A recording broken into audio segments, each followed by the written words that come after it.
और बात करते सीएम योगी ने राम मंदिर को लेकर बैठक की है। अलौकिक होगा प्राण प्रतिष्ठा समारोह। सीएम योगी ने कहा है अयोध्या की सुरक्षा स्वच्छता से समझौता नहीं है, श्रद्धालुओं के लिए कोई कोर कसर नहीं छोड़ेंगे।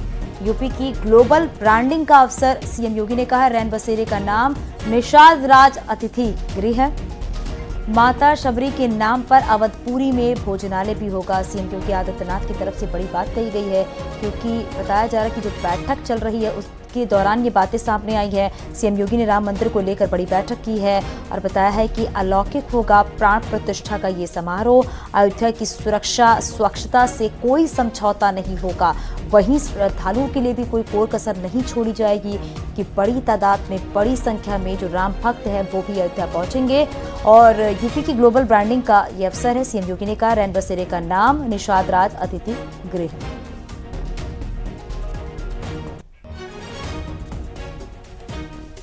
और लखनऊ से हमारे सहयोगी संकेत हमारे साथ जुड़ गए हैं। संकेत, क्योंकि देखा जा रहा है कि इस बैठक के दौरान सीएम योगी की तरफ से कई बड़ी बातें जो है वो की गई हैं। बिल्कुल जाहिर सी बात है, आज मुख्यमंत्री आवास पर अयोध्या में रामलला की प्राण प्रतिष्ठा की तैयारियों के संबंध में एक बड़ी बैठक का आयोजन हुआ और इस बैठक में परिवहन विभाग, कृषि विभाग और इसके अलावा जो पीडब्ल्यूडी विभाग है उनके मंत्री भी शामिल हुए। हालांकि कृषि मंत्री सूर्य प्रताप शाही अयोध्या के प्रभारी हैं, इस नाते वो इस बैठक में मौजूद रहे। इसके अलावा परिवहन मंत्री दयाशंकर सिंह मौजूद रहे, पीडब्ल्यूडी विभाग के मंत्री और इसके अलावा अफसर मौजूद रहे। इस बैठक में तमाम विभागों के प्रमुख सचिव मौजूद रहे। मुख्यमंत्री योगी आदित्यनाथ ने इस बैठक में सीधे तौर पर निर्देश दिए हैं कि अयोध्या में साफ सफाई का विशेष ध्यान रखना है और जो मार्ग है वहां पर किसी भी तरीके से साइनेज नहीं लगाए जाएंगे जो मुख्य मार्ग हैं अयोध्या में आने के लिए, और उसको साफ सुथरा रखना है। इसके अलावा मां सबरी को लेकर एक भोजनालय उनके नाम पर बनाया जाएगा अवधपुरी में। इसके भी निर्देश मुख्यमंत्री योगी आदित्यनाथ ने दिए हैं और जो रैन बसेरा अयोध्या में है उसको निषाद राज के नाम पर किया जाएगा, निषाद राज अतिथि गृह के नाम पर। तो जाहिर सी बात है कि अयोध्या में पूरी रामायण के जितने भी पात्र हैं उनकी झलक मिलेगी, उनके नामों की जो झलक है वो नजर आएगी। जाहिर सी बात है अयोध्या में जिस तरीके से एयरपोर्ट का वाल्मीकि के नाम पर अयोध्या में जो एयरपोर्ट का पिछले दिनों पीएम मोदी ने उद्घाटन किया था उसका नाम महर्षि वाल्मीकि के नाम पर रखा गया। तो जाहिर सी बात है आज मुख्यमंत्री योगी आदित्यनाथ ने जो बैठक की है इसमें समीक्षा की है। अयोध्या में जो तमाम परियोजनाएं संचालित हो रही हैं उनको लेकर इस बैठक में समीक्षा की गई है और जो आगंतुक अयोध्या में आएंगे उनको किसी भी तरह की कोई दिक्कत ना हो और गंतव्य तक वो बेहतर उनको परिवहन सेवाएं मिल सकें। जो सुरक्षा एजेंसियां हैं उनसे जो यूपी सरकार की जो एजेंसियां हैं वो बेहतर समन्वय बना सकें, बेहतर समन्वय बना के रखें। तो जाहिर सी बात है कि एक बड़ी बैठक थी और इसमें मुख्यमंत्री योगी आदित्यनाथ ने सीधे तौर पर निर्देश दिए हैं कि अयोध्या में आने वाले आगंतुकों को किसी तरह से कोई दिक्कत नहीं होनी चाहिए और अयोध्या में साफ सफाई का विशेष ध्यान रखा जाना चाहिए और जो सड़क जो यातायात है वो बेहतर दुरुस्त होना चाहिए। इसके अलावा जो आगंतुक आ रहे हैं उनको परिवहन सेवाएं उपलब्ध हो, यानी कि अगर स्टेशन से को ही सीधे बस की सेवाएं मिलेंगी, परिवहन सेवाएं उपलब्ध होंगी।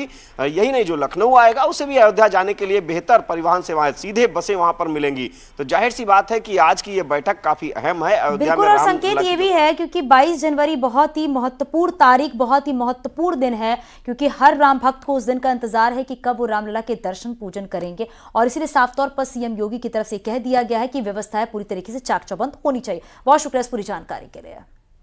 और चलिए आगे बढ़ते हैं, संभल की बात करते हैं। संभल से एसपी सांसद शफीकुर रहमान, बर्क की मुश्किलें बढ़ सकती हैं।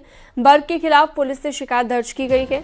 मदरसा प्रबंधक फिरोज खान ने पुलिस से शिकायत दी है और कहा है कि बर्क सांप्रदायिक सौहार्द बिगाड़ रहे हैं। साथ ही राम मंदिर पर बयानबाजी का आरोप लगा है। जिस शख्स से शिकायत की गई वो मदरसा मौलाना मोहम्मद अली जौहर के मैनेजर हैं। आरोप नहीं लगा रहा, सत्यता है।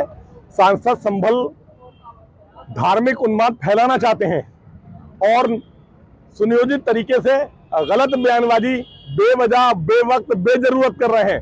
जब बाबरी मस्जिद को सांसद संभल की जरूरत थी तब सांसद संभल मौन थे और सरकार की जी हुजूरी में लगे हुए थे, सरकार की चमचागिरी कर रहे थे और कहते थे कि जो माननीय सर्वोच्च न्यायालय का आदेश आगा हम उसको मानेंगे, मुसलमान उसका स्वागत करेंगे। मैं सांसद जी जो आज की तारीख में गलत बयानबाजी कर रहे हैं, धार्मिक उन्माद फैलाना चाहते हैं, देश की एकता अखंडता को खंडित करना चाहते हैं, हिंदू मुस्लिम भाईचारे सद्भाव को खंडित करना चाहते हैं। मैं आज नखासा थाना गया, मैंने नखासा थाने में उनके खिलाफ मुकदमा दर्ज करने के लिए तहरीर दी है।